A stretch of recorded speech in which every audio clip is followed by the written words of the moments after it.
1, 2, 3, 4, 5, copious amounts, episode 5, starting right now. Smoked old fashions, big crab cakes, lamb chops. Yo, don't move because you're gonna do one of these and then you're gonna do one more of these and do one of these. When you see what we're doing right now, stay tuned. My peoples is in the house. Yo, it's gonna be amazing. Copious amounts, episode 5. Skype Williams behind the camera. I can't wait. Stay tuned.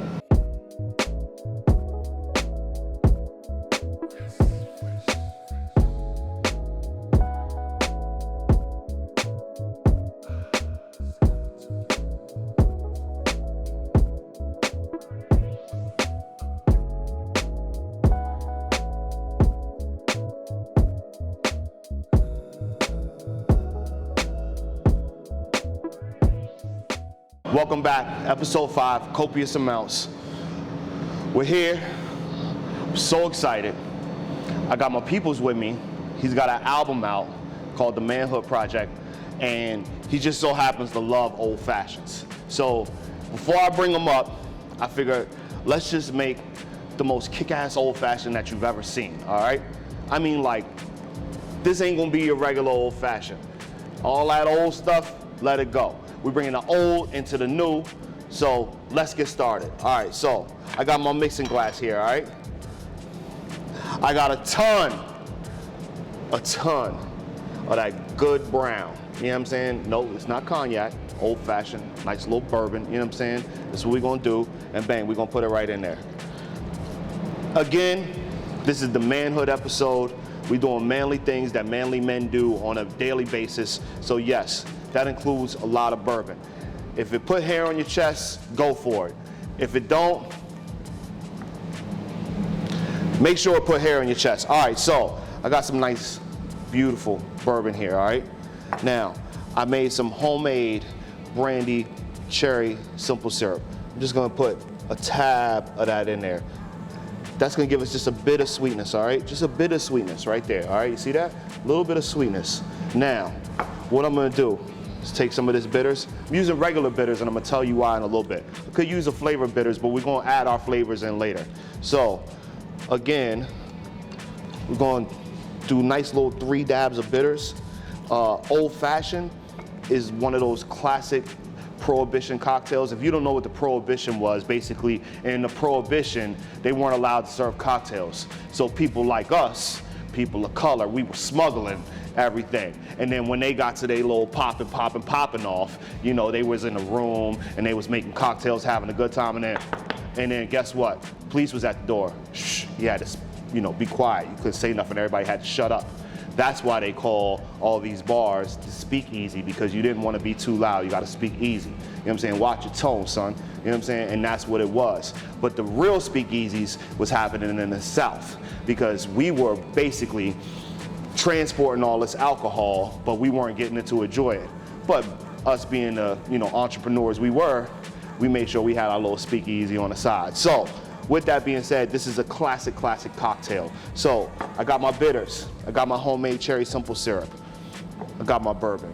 All right, you ready? This is what we're gonna do. We're gonna add some ice in here, because what we're gonna do is we just wanna give it a little bit of a chill. Now, the reason I'm not gonna shake this cocktail is because it's a bourbon. You don't wanna bruise the bourbon. Don't bruise the bourbon. You wanna just make sure that you uplift it. Bring it up. Smell it. It smells good. So we'll mix this up and we'll get it going. And we wanna do about 15, 20, 30 stores. We drop the ice back in there. And now, this is where it's gonna get so fun. All right, watch this. Boom. I got a decanter here. Most decanters are used for wine. They help wine breathe. That's not what we're doing today. We're using a decanter because we want all the smoke, all right? And when I say all the smoke, I mean all the smoke. So, I got my Old Fashioned, chilled, in my decanter. Now, I got this beautiful machine. I love using this. I've served cocktails tableside with this machine. Basically, I got some pear flavored wood chips. So I got my pear wood chips, I got my homemade simple syrup, And what we're gonna do is we're gonna start smoking this cocktail with these pear wood chips. So we're gonna get a little bit of pear in there, and as you see, all that smoke is gonna go in there just like that, all right?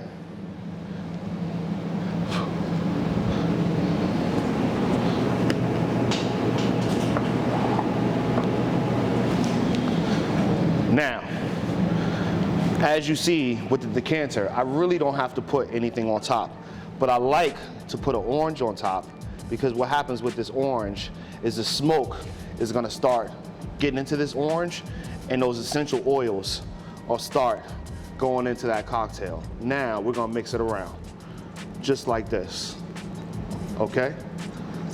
Now, I mean, I don't know about you, but it's like Deep Space Nine over this joint. You know what I'm saying? It's like the Eagle has landed. Houston, we have a problem. Because my man's in the house, and he's a problem, all right?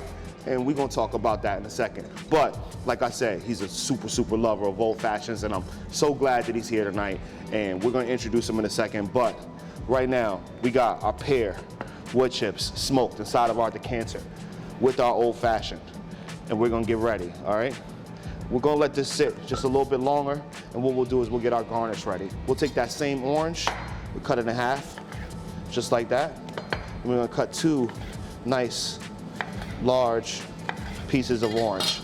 Now, if you don't know me, I love making cocktails, but the most important part of making cocktails is making sure that your garnish game is on point. Gotta make sure you got a strong garnish game, all right? So, I got 2 beautiful pieces of orange right here, fresh Florida oranges. Hello, Florida, what's poppin'? Need y'all to do y'all thing and vote. That's all I'm gonna say about that. I got these big ice cubes right here. Boom.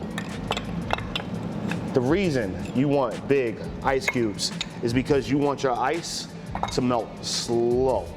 The slower they melt, the more flavors they bring out. Melt slow, melt slow. All right, here we go. So, we got our old fashioned here. We got our big ice cubes. It's smoking, it's beautiful.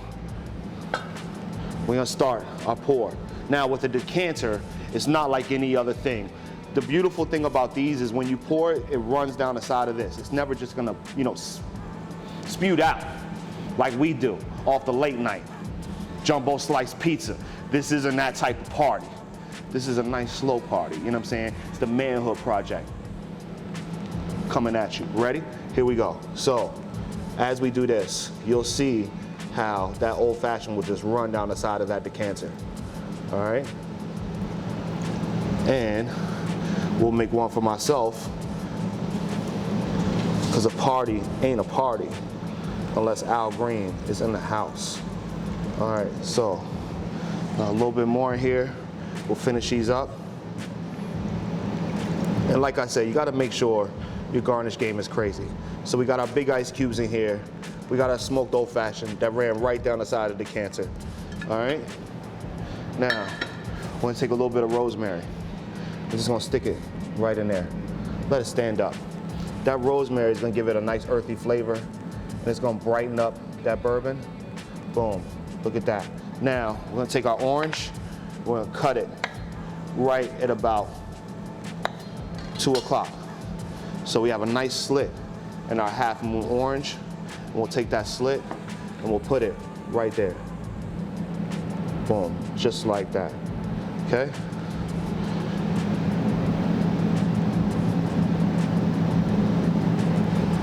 I don't know if my slit's big enough. Hold up. All right, there we go. All right, now. And the most important part, old fashioned, has to be served with the cherry. And not just any cherry, that good cherry, that second pop cherry, not the first pop cherry, that's always hard work. It's the second pop cherry, that's what we want. So these cherries are soaked in brandy. So we'll just dig right in there just like that, and we'll put that on the side of that old fashioned.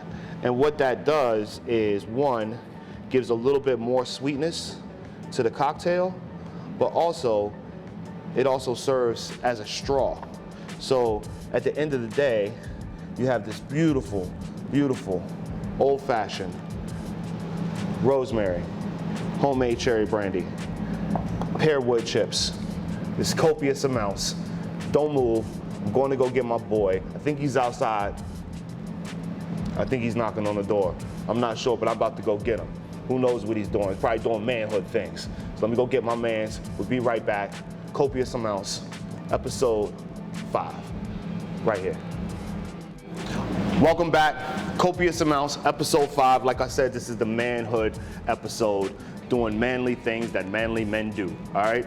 Like go hunt bears and camp and light fires and drink smoked old fashions. It's what we do, son. It's what we do. Bang your chest when you're done. You know what I'm saying? Stand up, put your chest out, bang it with 2 hands. That's what we doing. I got my mans with me. His name is Priest the Nomad. Yes, I got the paper. You know why? Because his bio is incredible. Incredible. First, let's start off by saying this is, if not the one of the pioneers of the hip hop scene in DC. In the mid-90s, this kid was everywhere. I mean, absolutely everywhere. If it was a house joint, he was there. If it was a hip hop joint, he was there. If it was a reggae joint, he was there. If you were shooting fireworks off the roof, he was there, all right? He has paved the way for so many artists in so many ways, including myself. One thing that I would like to say is the U Street movement would not have been what it was if it wasn't for him and his crew. Priest the Nomad is not only an influence to me, but an influence to DC, all right? Working at Omega Studios, if you was in Hyattsville, right around New Carrollton area, I lived over there for a while, you know what I'm saying? Shout out Heritage Square, what up y'all, I see y'all, all right? Look, he had his studio right down the street. He helped, I mean, just teach what it is, not necessarily to do music, but how to record music, how to engineer. Right now, he has a huge project out. It's called the Manhood Project. He is killing it on all kind of news stations everywhere. I'm not even reading from this no more because it don't even matter because Priest is here and I'm making smoked old fashions. Priest, what up? He's in the house. Let's go. Yo. My dude, what's happening, bro? What up, Priest? I made smoked old fashions. Dude. I saw you peeking through the window. I know you saw stuff on fire, but like I sit here watching you do this, man, like through the window, with the drool jump going on, my dude. I got some napkins. We gonna drool tonight over some food. You did this one time for me before, dude. I'll never forget it. Changed Look, my life. Priest is here. Don't y'all move. We making manhood food tonight, all right? Because the Manhood Project is out right now, right now. Ooh, smoke. I told them. That's good. They want all the smoke, we gonna give them all the smoke tonight. All the smoke. Bars! Yo, so what I wanna do is I wanna make some fun food tonight. I know you were born in DC and raised in Maryland. Yep. PG County strong. PG County strong. So us being Maryland boys, it's crab cakes and football. That's kind of what Maryland does. So we making crab cakes. Nice. We making crab cakes. Nice. So while I grab these crab cakes, tell them about the Manhood Project real quick. Yeah, I mean, had this album out for pretty much the whole year. Okay. We got 4 videos from the album, 4 singles. 4 videos. 4 videos from the album. Woo. Yeah. So working hard. Kicked it off last summer with a gentrification piece called "Can't Lose the Soul." Okay. So we did on U Street. That made a lot of noise, part of the Don't Leave DC movement. Let me ask you a question. The Can't Lose Your Soul video is like one of my favorite videos, probably ever. Only because me being here. You literally ate a chicken wing with mumbo sauce in the video. Oh, man. In the video, he's walking down the street with the mumbo sauce dripping. That joint was unplanned too. It's funny because my cousin wound up going to a little carry-out spot. Right. And grabbing the wings from Mumbo. Did he just go because he wanted to eat? No, I was like, yeah, I'm gonna use it somehow, but I didn't really know And so we wound up going down the street. He handed it to me, and it was just natural. So I was like, yeah. So it's funny. It wound up being like one of the key pieces of the video. You can't stop a DC movement. All right. When a brother, cousin, pass him a chicken wing in a music video, and you grab it. Yeah, it was great. It was great. Yeah, it was good too. It was a good win. You also had your kids in the video. Yes. Yes. Talk about that. I mean, especially for, you know, the hip hop state now, you know, where we consider hip hop rap at, and then for you to be such a pioneer, to have built the city up.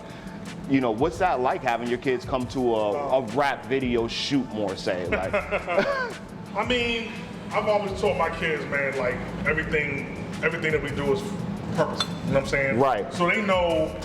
I don't even think they know. They know music because we listen to music. We just do music and we do purposeful music. Right. So everything is just about that. You know what I'm saying? And them being on a song, I wanted to make sure they was on the song because it was like, if we don't preserve the culture, it kind of represented the next generation. So if we're not preserving the culture of Chocolate City, of DC and the surrounding areas, if we're not preserving our culture here, and people who come here they're attracted by the culture. They're attracted by us. Right. They're attracted by everything that's black but the burden, right? Right. You know what I mean? Right. And so it's important for me to be like, look, if we don't preserve our culture, what's going to happen with them? You know what I'm saying? So them on the song, it's like multiple. One of the things I wanted to do was link multiple generations of artists in this area. So and then being on the track, it was just kind of like. We're leaving off with the next generation, especially with the youngins. My youngest, Dream Coalition, dancing. Yeah. In the video, they danced in 2 of my videos. Dream Coalition. Yeah, all on the dancing train, in the video. Trains, I mean, the thing I loved about it is like on the side of Ben's Chili Bowl, it's murals. It's all. It still is Chocolate City. You can't take that essence out of DC, and I think you kind of highlighted that. This will forever be us, no matter what gentrification takes place. You know, the big go-go movement, the Mochella. I was so like inspired, and you know, I was like, wow, like this is. We just got to control our narrative, man. That's what it's about. Yeah, it's just about us controlling our own narrative, our own stories, so that we're telling the stories the way that they happen. Because we do innovate, you know. All the innovation, like we said, the necessity is the mother of innovation. Yeah. Whatever, you know what I'm saying? So necessity is the mother of invention. Right. Necessity is the mother of invention. Yeah. I mean, because we have always struggled, so we've always had a need to invent, right? Right. You know what I'm saying? So if you look at a lot of history and inventions, that a lot of the inventors were black. You know what I'm saying? Because who were more motivated to invent than us to make our work better, right? Yeah. We didn't get to register those patents, but you know, so that's a whole nother. Well, here we are at copious amounts. I got priests with me. We got old fashions. All right, so this is what we did. You be in Maryland. I'm from Maryland. PG County represent. Obviously, we got to do crab cakes. Crab cakes is not just a PG County thing. It's a whole Maryland thing.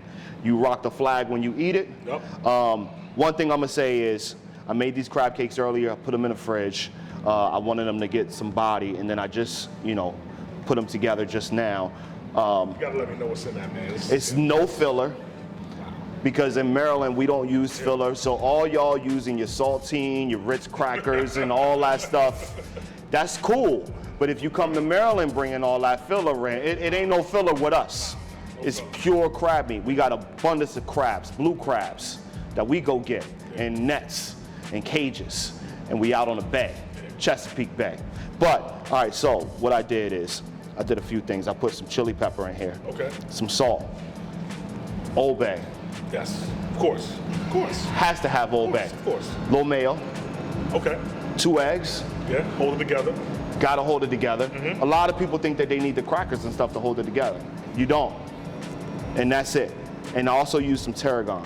All right. So that's gonna be the base of this. All right. I also use a little bit of crushed chili pepper. I see that. Because I want a little bit of kick. Because what we're gonna do with our sauce is we're gonna take Maryland somewhere different. So I'm gonna put these in the oven. Okay. All right.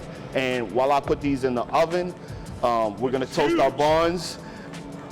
I got 2 pounds of jumbo lump crab meat, all right? And I made 5 crab cakes.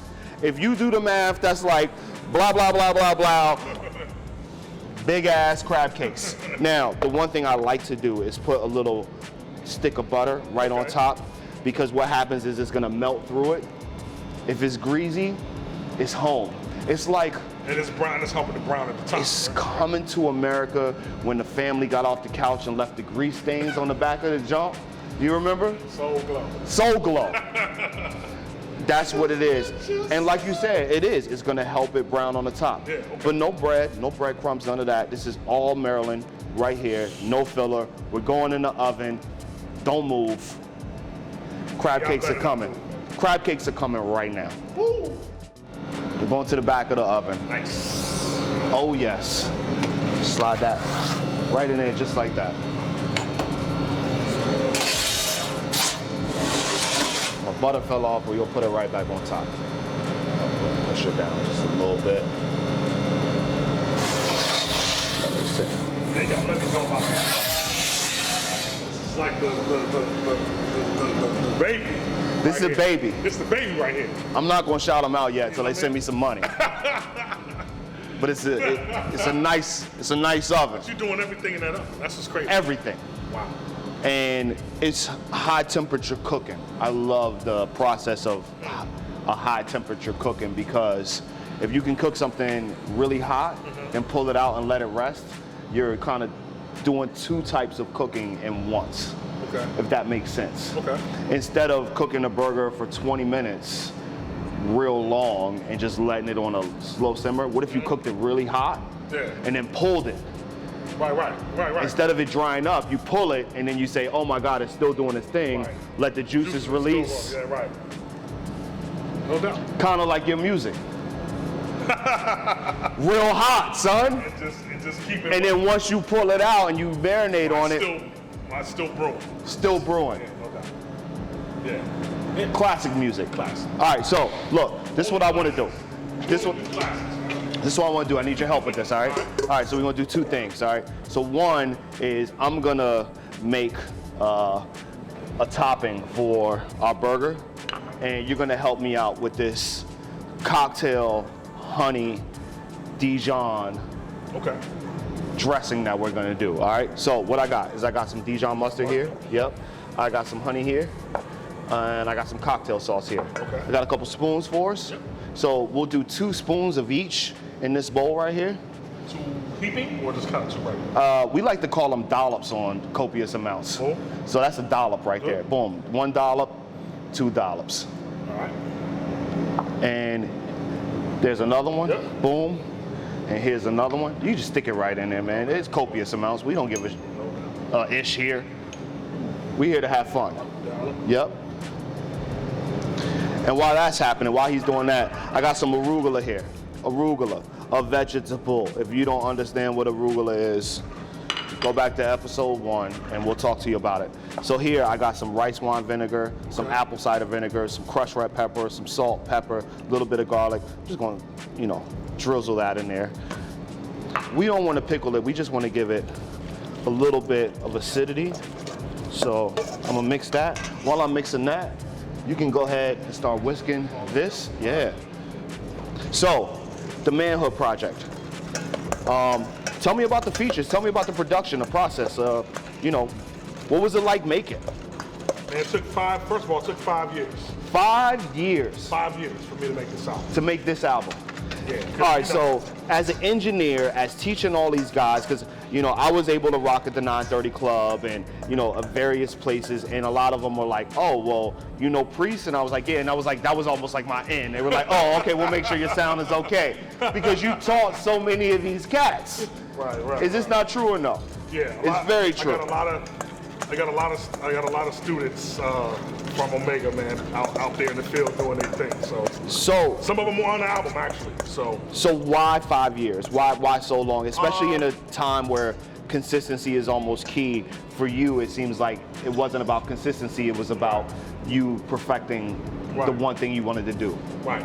Well, I had stepped back from rhyming for a while before that. Okay. Around about 2008, 9 or whatever, I was strictly engineering at Omega Studios, and yeah, man. I mean, and I was just kind of doing that, and you know, had lost some music, and so I was strictly engineering. I had stepped back. So once I decided to come back and do some stuff, it was like started working on the album under one set of circumstances, one pretense, you know what I'm saying? And then, you know, life happens. Okay. Life happens, you gotta move, had to grab a house, and do, you know, a lot of family stuff. Had to shelve it, you know, family members got sick, people died, you know, things like that. Right. And that's life. That is life. And so what happens is you have to sometimes sacrifice what you want. And that's grown man biz right there. You got to sacrifice what you want for your family. So I had to, you know, shelve the project for a minute, take care of family business, make sure everybody was straight. You know what I'm saying? Get a new crib, do, you know. Right. Had to take care of business, make sure everybody was straight. And then once I did, you know, I was using studios and all that. And then once I did, I set up at the crib. And then I wound up even having a better situation, making my own little space at the crib, my own little studio at home. So that's once I left absolutely Omega beautiful. and all that type of stuff, you know, and then I started, you know, finishing it up, and it became better. And I think the universe rewarded me for making that decision and deciding to, you know, to do the right thing. So here, let's taste this. yeah. So, you know, what is this, so what is this for then? This is for the we gonna get there, Priest. Slow down. hey, look. All right, come on, let's go. Let's taste it. Hold on. All right, here we go. That's all right, right? I saw you had an extra couple dollars in there, so you know. I put a couple extra dollars. It's all about dollars. In that joint, so. You know, Priest, I'll tell you this, you know, especially being an artist myself, you know, it comes a point. An amazing artist, by the way. Thank you. I appreciate it. Thank you. Kaimbr. But, you know, it's funny because I took that same path in making sure that my kids were gold. Yep. And it takes a lot from a man to take that step. Especially, you know, for me, it was a little easier because I wasn't as into it as you were. You were kind of a pioneer. People depended on you. They didn't necessarily depend on me. They just kind of liked my music. For you, you kind of built this DC thing. In building that, can we go back to like 94 and like where was Priest at 94 versus where is Priest at 2020? First of all, there was a bunch of us on the scene. So shout them out. I definitely don't want to stay yo, like, copious amounts, episode 5, Priest and Nomad taking over right here. Come on, talk to him. No, it was a bunch of us, man. So shout out to you know, 3LG, you know, my man Head Rock, Emperor Loot Crew, Banco Kai, Freestyle Union Peoples, Sunseed Storm, you know, there were so many cast doing things, and I think for me, you know, I started doing stuff really even before that, because, you know, we were sneaking out of high school and going to the clubs and stuff, 89, 90, you know what I'm saying? 89, 90. So, I mean, I was a dancer, so I used to, you know, dance. Hold on, time out. Gas, you know what I'm saying? Hip hop, straight up, like, you know, house and hip hop. So really? I came on the scene as a dancer. And wow. then I used to, shout out Steph Lover, I used to dance with Steph Lover. Really? Shout out Steph. Cut the whole episode right now. We're done, we're going home. We're just gonna eat these crab cakes and go home. And shout out Steph Lover. R.I.P. Sam the Man Burns.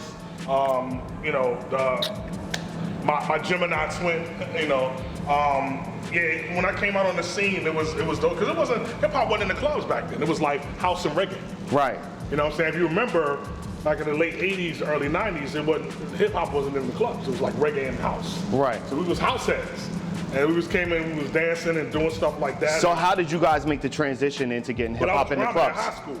But how did you make the transition to getting hip hops in the clubs? Because you guys did that from the State of the Union era and everywhere else. Shout out to all the HU promoters, all the college cast that was doing the college nights.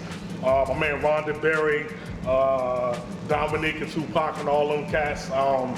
You know, my man Monty, rest in peace, who was managing Biz, Marky, Man, so all these places doing parties, and they would have all the DJs from, that was on the college scene that would rock the party. So Paul Howard, who's still doing this thing. And it's funny, like you name these DJs, and these DJs are still in the city. Shout out Paul Howard, shout out my man Aaron. I think I had one episode. We had Aaron here. Shout out CeeLo, Funk Regulator. Training was still doing it. So many cats, man. And my man Jamal, who was at the Ritz back in the day. So, we still light up the floor. So it was in doing that, dancing and stuff, and after the clubs, we used to have ciphers outside. So everybody was ciphering. All right. And we started jumping in ciphers. They'd be like, "Who's the dancer kid rhyming?" You know what I'm saying? So that's how I started back rhyming. So the DJs would call me up to the booth. We have a party at the Ritz or something. They'd be like, "Yo, Priest, come to the booth." And then, we just rap, stuff like that. And then, yo, that's beautiful because, I think the stigma of doing the things that you really want to do kind of gets lost because some of your people, Gadget posted about it earlier about how some people might deem it as corny, but it's not corny. It's what you want to do. You should embrace that. Tupac was a dancer. Yeah. Yes. Before he was. Exactly. And most people that are in the culture of right. hip hop, they do more than one thing. I mean, exactly. Right. DJs, Cassie with DJ. Right. I mean, Biz started, he was DJing for Roxanne Shante. Yeah. Before, he came as an artist and doing stuff and beatboxing for Kane and, Right. Him and Rakim had a group. You know what I'm saying? It's beautiful that you could come here, especially on Copious Amounts, and talk about how you started off from a dancing scene because I feel like I heard that before, but hearing it from you, it's like now I get it from the source. Yeah. That's super, super dope, especially in this community, this hip hop community that we have. In 2020 in hip hop, how do you feel about the progression of it? As far as the whole culture, what's going to happen for you in the next 5 years, 10 years when you look at hip hop now? I think the beautiful thing right now is that the way that the internet and everything is set up, you can literally do whatever it is that you do and just find your audience. Right. That's it. It's like if you make good music, or if you make good food, right? If you make whatever your art is, just do your art. Right. And the audience is out there, and you can touch your audience. Right. That's the difference than what it was back in the early 90s and mid 90s and all that. You had to go get it. You had to knock on doors, you had to go grind, you had to go, it's still a grind. Right. It's just you're able to touch so many more people. Right. You know what I'm saying?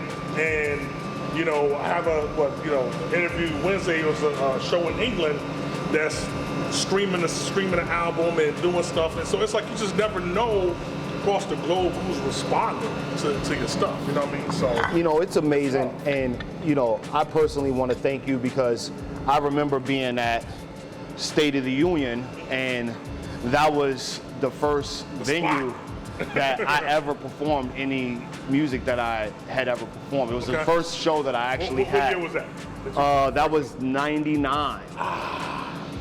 And I was so thankful for the crowd because people came there for real hip hop, and I'm trying to make my way in the door. Right. I don't know you, I don't know anybody. As time went on, I got to build with you brothers, and you guys was like, "Oh, well, Kaimbr, get over here." Yeah. We'll take you, and you guys embraced me. So I thank you so much for that. It means so much to me because you are a pioneer. You have established such a rep for DC. When people speak of your name, it's copious amounts of levels when you talk about Priest. I think for me, it's always been whoever contributes. You know what I mean? Right. I think there's always been a working and scene here.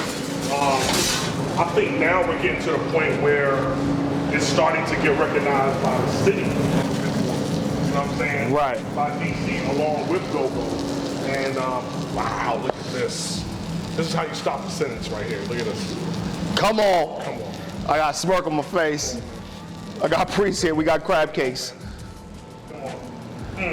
Not just crab cakes, Wow. Big ass crab cakes. Wow. That's a big ass crab cake. It is a big ass crab cake. I think we're gonna have some fun right now. Big ass dudes. Kind of works out. All right, so I toasted our bread already, all right? So I'll give you a piece of bread. So what we're gonna do is, we'll both, here, you have a spoon, all right? I'll take a spoon. I didn't mean to interrupt you, but I feel really good about what's about to happen. All right, so I'll take some of this. You can take a little bit of it, and I'll pass it to you, and we're just gonna smear it just like that, all right? There you go, baby. All right, so again, this is our cocktail sauce with Dijon mustard and a little bit of honey for the sweetness. Wow. And then here's a top bun for you. All right. We'll do the top bun too because we want it from both sides. So here, I'll take a little bit and you take the bowl. Boom, there we go.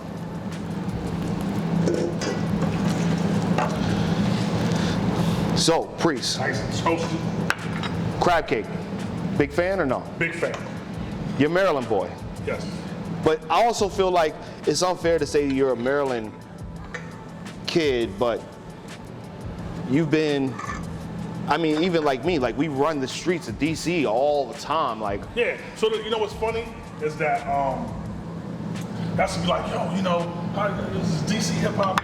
You gotta be like, look, you know, the scene is, I represent the U Street art scene in DC. So that's how it's DC hip hop, you know what I'm saying? Right. And everyone that's in the scene is from all over the DMV. So Right. DC heads, you got the PG County, Mo County, you know what I'm saying, out VA, shout out to Team Demo, and them out in VA. Team Demo. K Beta and them, all, you know what I'm saying? All of them. them. So like, yeah, so it's all us, but when we converge and come on the scene and do shows, everything was U Street or somewhere in DC, you know what I'm saying? So that's why it's DC hip hop. Which one you want?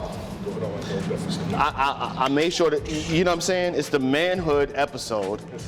Yeah, of course. Boom, there it is. We'll put that right there on that bottom bump. We'll put it right there in the middle, just like that. All right, I'm gonna take this one. This one looks absolutely fantastic.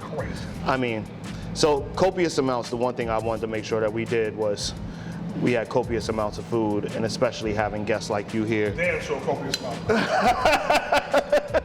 All right, so this is what I do. We wash our hands because, you know, we understand what it is. And what's funny is you were in the food industry. Yes. So while we get ready. Rest in peace, Barbara Smith. I worked at Barbara Smith, B. Smith's. Yes. Worked at restaurant for 5 years. So before we go into your knowledge in the food industry, I want us to really enjoy a crab cake sandwich. So this isn't the typical crab cake sandwich. Sometimes they put lettuce on it, sometimes they put a tomato. We put arugula. We made our crab cake from scratch. We got a honey Dijon cocktail sauce. We got a big ass crab cake. I like to hold it up and just, you know, point it to them. It's the man. No, we're here. It's the Manhood Project. Grown man B.I. All right, it might be a little hot, but I don't care. Well, real quick, let's just take that bottom bun off real quick so we can show them like that nice sear on the bottom of there. We got that crunch. We ain't gotta worry about it. Smoking. Hey, brother, let's do this. You ready? Yeah.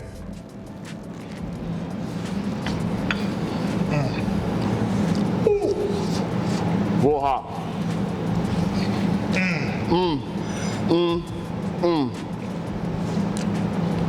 Ladies and gentlemen, Forget about it. this is the Manhood episode. Stop. It's crazy. I'm gonna take my crab cake sandwich. I'm gonna go over here. Please finish the show for me. Yo, it's hot. It just came out the oven, but I can't. Oh. One rule when we're making Maryland crab cakes. No filler. One rule when Priest makes music. No filler. No filler. It's all original. Maryland, DC, we see y'all. We love y'all. To the world, we love y'all. Don't move. Copious amounts. Crab cake sandwiches. We're coming right back. We're making lamb chops.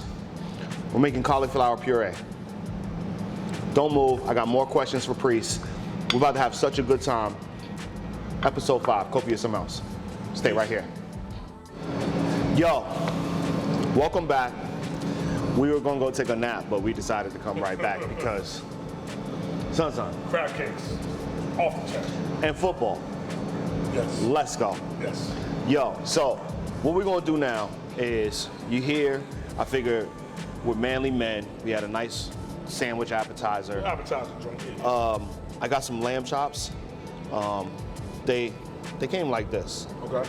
All right, but I trimmed them so we get a nice little lollipop. And by trimming them, basically what you're doing is all this is all fat. So we necessarily don't want that fat when it comes to lamb because it's a very lean meat. So I usually just cut right in the middle of that, just like that. So if you can almost like kind of see through it. And then when you get that fat right there, you just take your knife and run it along. And once you run it along, you can kind of trim that fat right off the lamb. And that way, when we cook it in this high oven, we'll get a beautiful, beautiful, tender, lean meat. And so what happens is, you see that?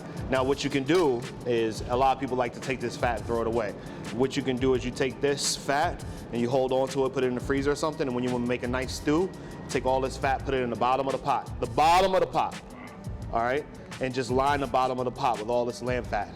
Then you put your meat on top, your vegetables, your herbs, whatever you want. Add some beer, probably like 2 cans of beer. Just make sure you got a pound of meat, maybe another pound of vegetables, 2 cans of beer. Put the top on, let it sit for 30 minutes. This fat turns into like this amazing goldenness. And if you don't eat pork, it's perfect because you don't have to worry about, you know, eating pork. This fat just reduces into this beautiful Flavor anyway. flavors in the fat. Marbling. Come on now. Marbling. The fat boys are back. Zip, zip, zip. All right.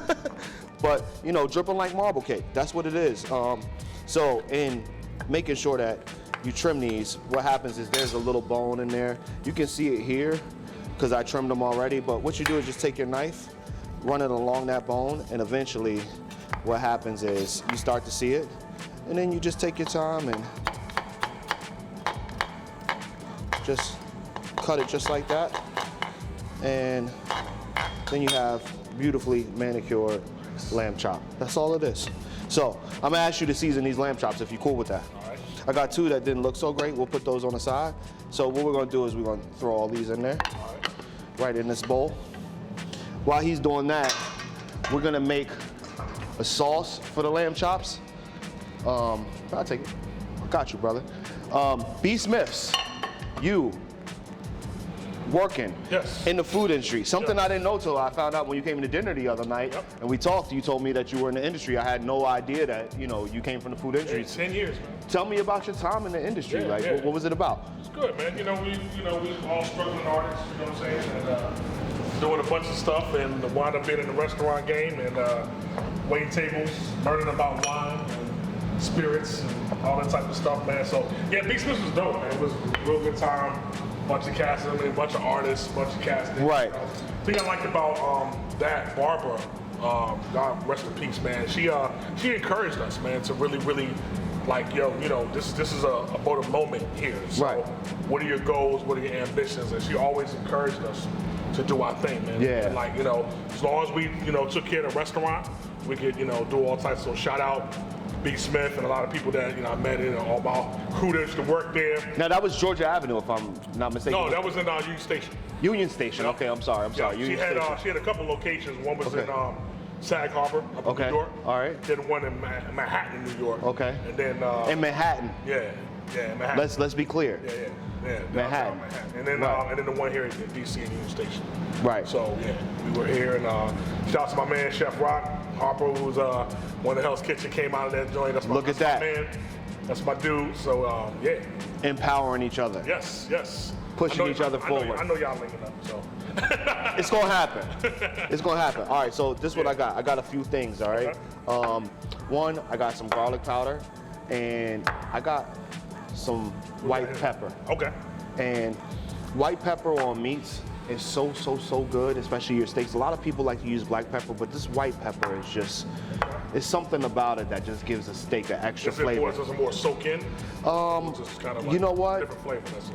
I don't know why it's great, but when you cook it with black pepper and you cook it with white pepper, it just it does something to the meat.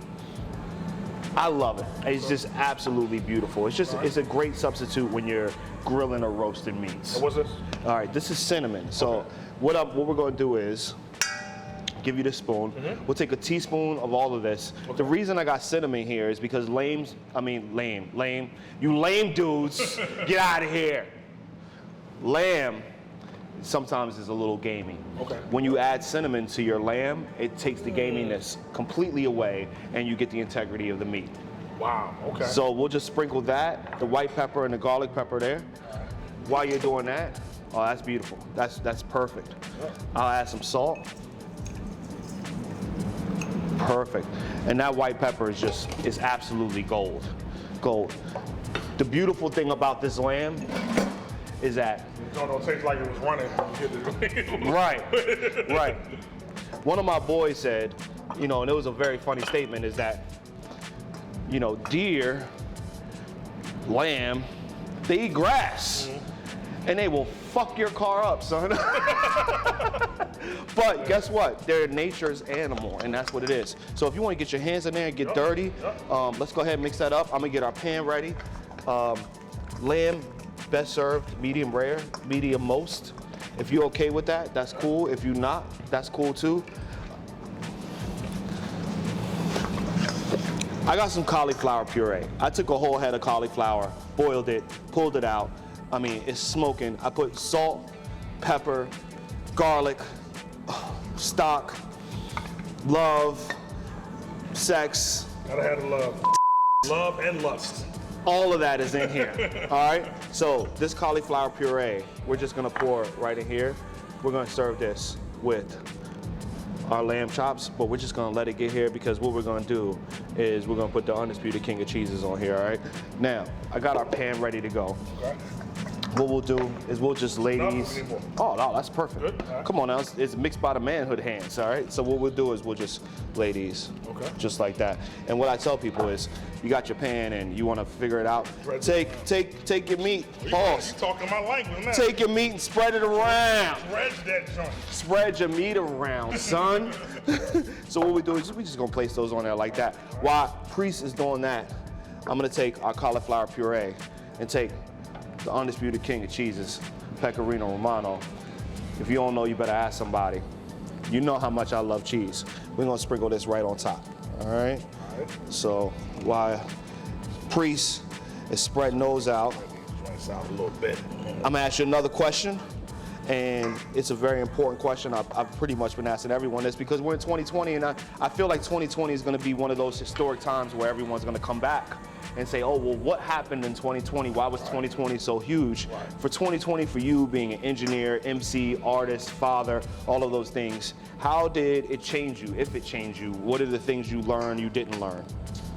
I wouldn't say change me, but I think what this period has done is really make me, it makes you really aware of other people's struggles and plights. Okay. Because a lot of people, especially my artist friends, they're going through it. Right. You know what I'm saying? Right now, everybody's struggling.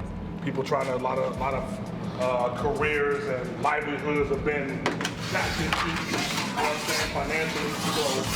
So people have been going through depression. That's one of the reasons why I put out my motivation video. Okay. From the album, you know what I'm saying? Right.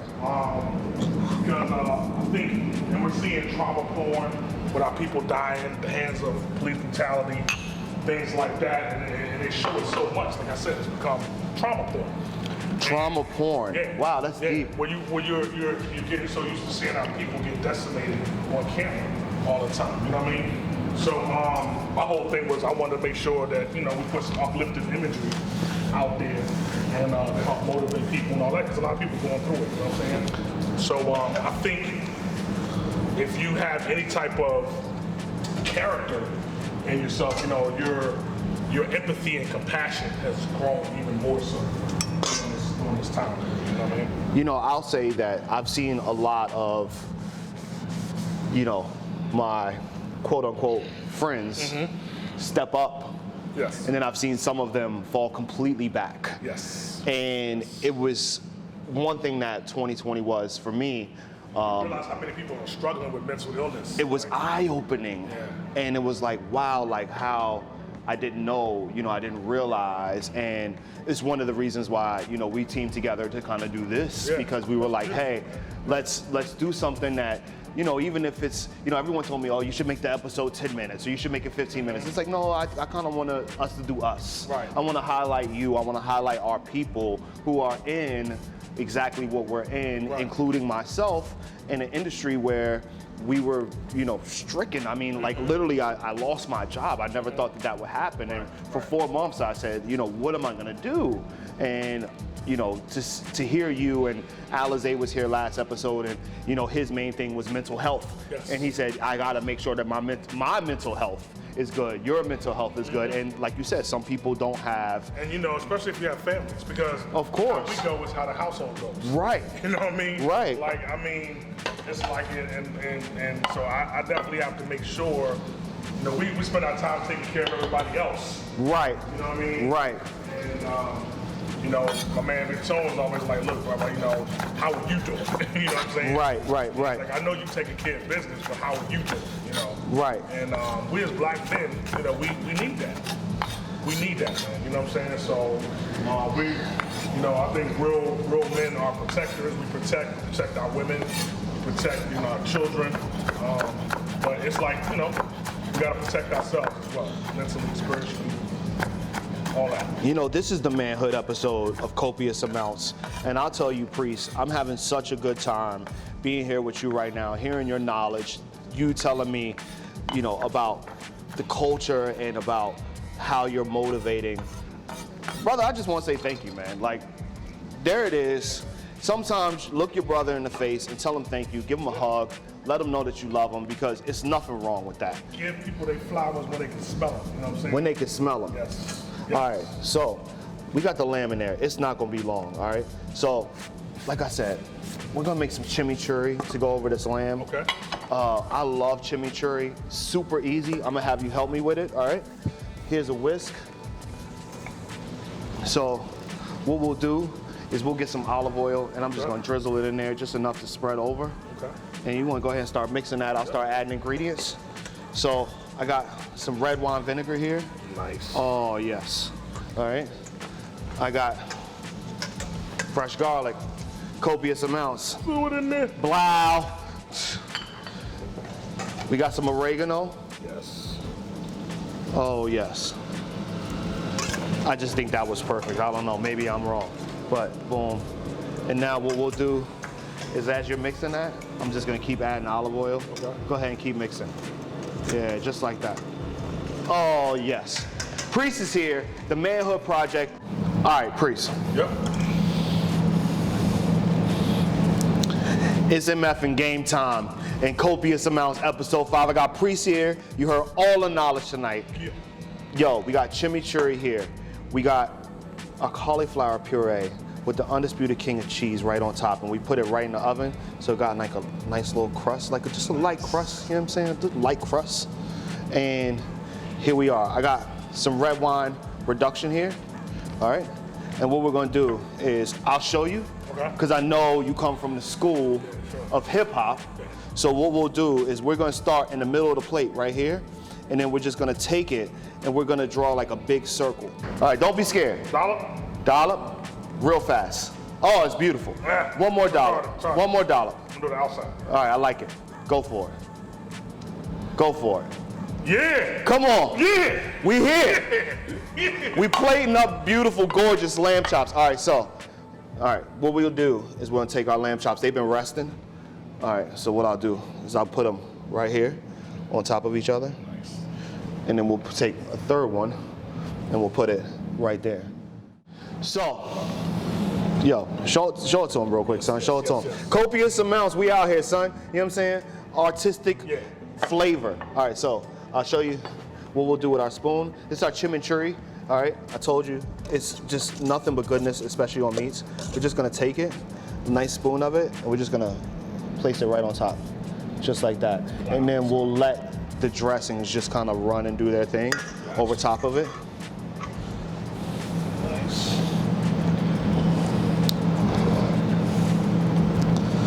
There you go.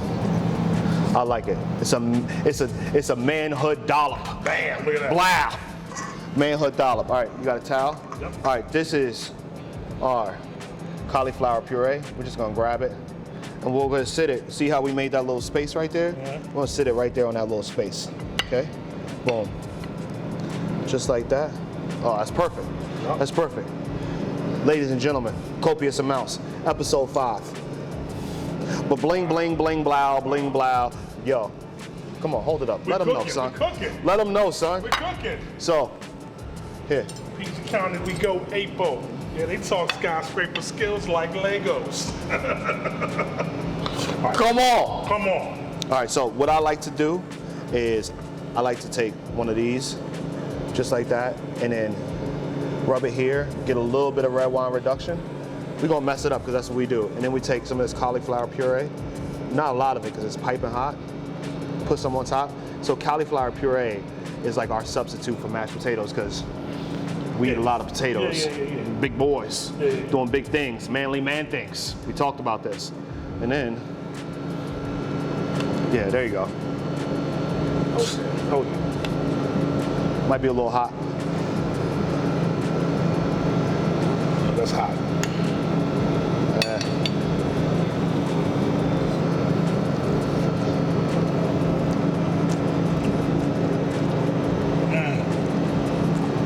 Oh yeah.